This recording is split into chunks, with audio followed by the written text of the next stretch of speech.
Et bonjour à tous, on se retrouve le troisième jour à l'ouverture du chantier.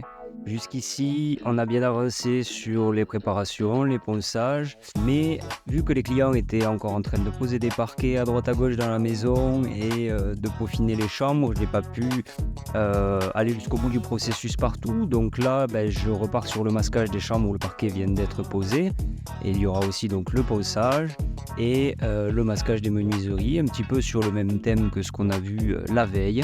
Ça va vous permettre d'avoir un angle de vue un petit peu différent vis-à-vis de la caméra pour voir un petit peu comment le travail est réalisé et comment les bandes sont poncées ainsi que les cueillis. Et je vais essayer de vous donner un ordre d'idée moyen, on va dire, de ce qui est acceptable à la réception du chantier. Donc je vous emmène pour voir un petit peu ce que ma girafe me permet de constater au niveau des murs. Donc le travail qui a été réalisé par le jointeur. Ici, on n'a rien d'anormal.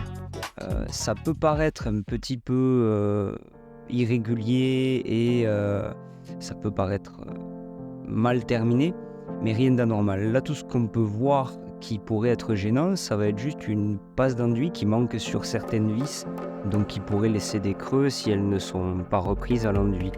Ensuite, là, pour votre réception, si vous avez quelque chose qui ressemble à ça, aucun souci. J'en profite pour vous dire que sur le devis, toutes les rubriques sont à la carte. Vous pouvez par exemple choisir d'opter pour uniquement la préparation de votre maison pour ensuite faire vous-même les peintures quand on est dans le cas d'un budget extrêmement serré en fin de chantier. Je démonte tous les petits éléments présents sur les portes qui ne devront pas être passés en peinture et je masque les gonds avant de repartir avec ma petite canne à poncer, peaufiner le détail sur tous les cadres de porte. Je passe aussi sur les cadres en eux-mêmes puisqu'ils ont reçu de l'enduit, un bon gros coup de ponçage, d'égrainage et je cherche à les rayer un petit peu pour que la peinture tienne bien et accroche bien dessus dans le temps. Je continue le masquage puisque petit à petit les parquets sont terminés dans les chambres avant d'attaquer un gros coup d'aspirateur partout sur les bas de cloison. J'ai aussi pris un petit moment pour expliquer aux clients l'art et la manière, la méthode de poser les plinthes.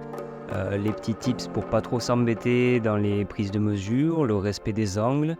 Donc ils sont opérationnels là-dessus, ce qui me permet moi d'avancer de mon côté. Et là on attaque le moment le plus poussiéreux du chantier. Je vais souffler tous les supports pour éviter tout effet de bullage avec les peintures. J'ai exprès laissé des menuiseries ouvertes pour créer un courant d'air.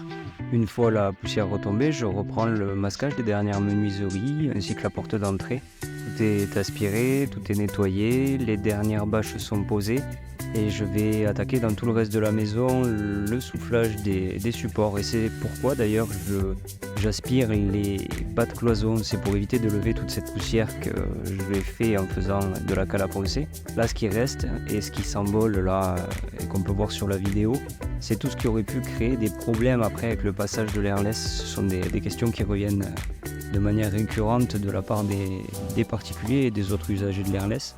Mais un des meilleurs moyens d'éviter tout problème par la suite, c'est ce soufflage. Tout le matériel que j'avais prêté aux clients pour la pose du parquet et le découpage des plinthes est nettoyé, ainsi que la girafe qui ne resservira pas pour le moment, en vue d'être évacuée du chantier. Les poussières que j'ai levées au travers du soufflage des supports vont être aspirées, donc là je pars pour une aspiration totale de la maison, ce qui permettra d'éviter avec l'airless de lever des poussières.